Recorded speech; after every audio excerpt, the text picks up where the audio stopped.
Let's look at this problem on rate of change. Now it says, suppose both the radius and height of a cylinder can change at the same time. Okay.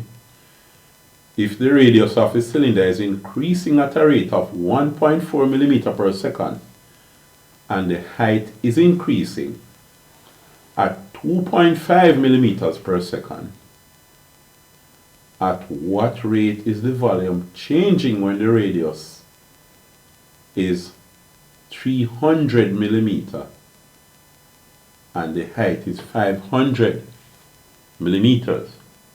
Okay. Now, here we have an instantaneous value at a momentary instant in time when the height is 500 millimeter and the radius, I might do that part again. Yeah, the radius is 300 millimeters. All right, so let's see how this goes. Now, we know that the volume is pi r squared h, all right? Now, a change in the volume is equal to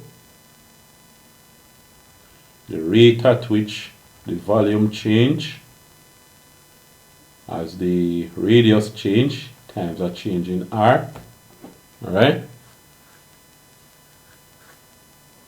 Plus the rate at which the volume change as the height change multiplied by change in height. Now,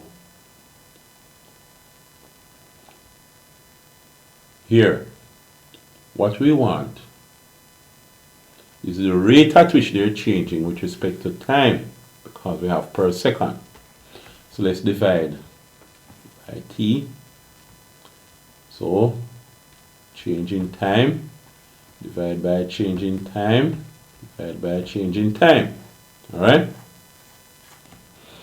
Now, as the limit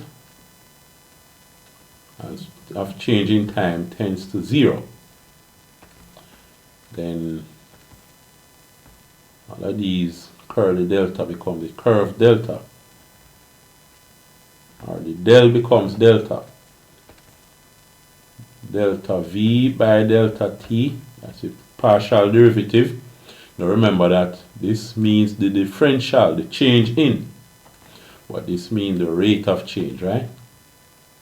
Which is derivative of v with respect to t is the partial derivative of v with respect to r. So partial v by partial r times partial r by partial t. And you see that it looks like the r's, partial r's can cancel, right? Plus partial v by, oh, this should be partial, by partial h times partial h by partial t. All right? Now what is partial v by partial r? It would be 2 pi r h, all right? So partial v by partial r equal 2 pi r h.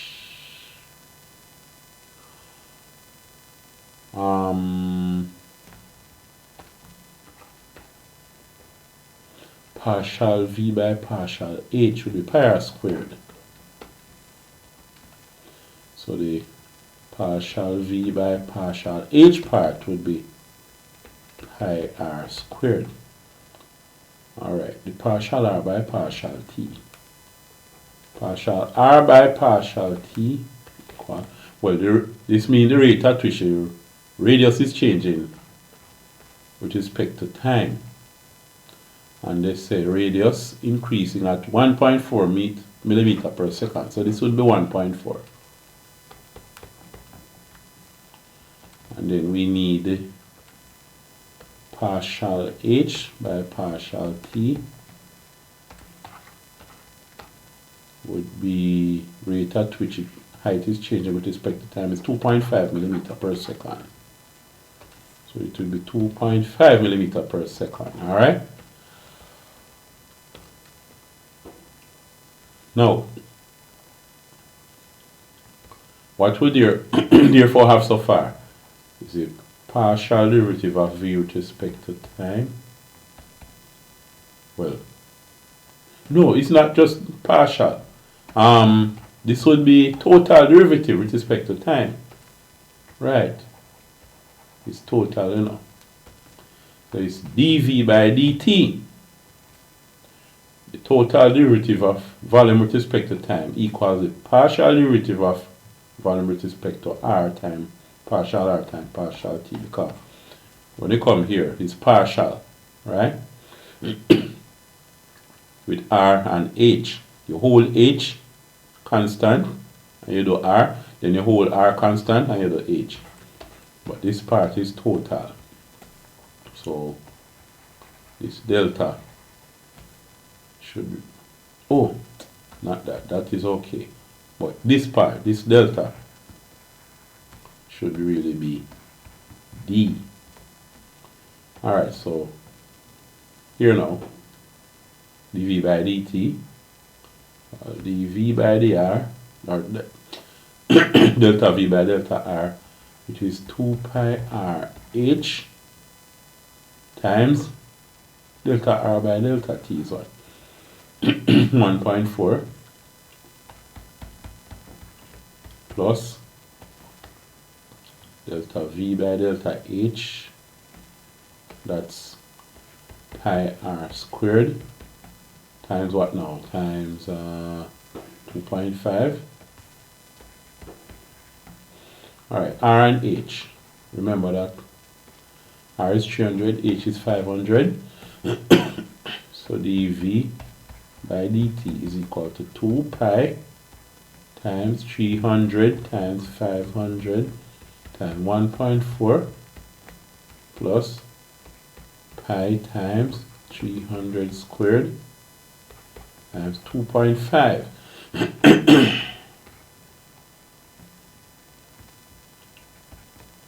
is equal to, alright, so we carry out our calculations. Alright, put this as basic and make it smaller.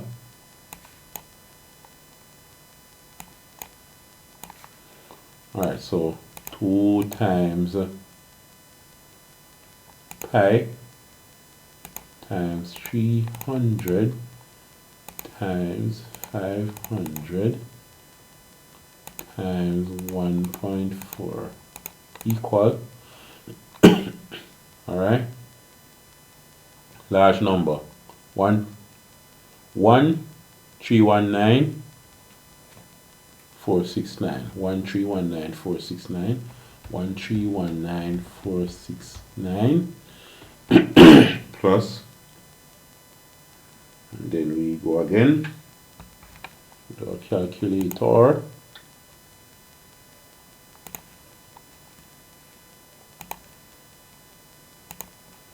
We have pi times 300 squared times 2.5 equal 706,858. 706,858 equal. Calculator again, still not fully recovered from the flu. Alright, so if I say this plus 1,319,469 again equal 202,6327. So it's 202,6327. Alright, millimeter cube per second. Now, suppose I have this in liters per second.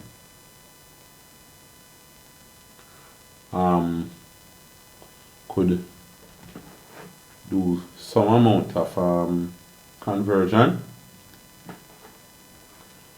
How many millimeter cube is in 1 liter? That 1000 centimeter cube equal 1 liter. Now, how many millimeter cube is in 1 centimeter cube? It's 10 by 10 by 10 millimeter. So 1000 millimeter cube equal 1 cm cube, and then 1000 cm cube is 1 liter. So 1 million millimeter cube is in 1 liter. Alright? So I divide this by 1 million. So it's 1, 2, 3, 4, 5, 6. That's 2.026 liters per second. Right? Or around 2 or so liters per second. It is increasing by. Alright, so that is it for this question. I'll see you in the next video.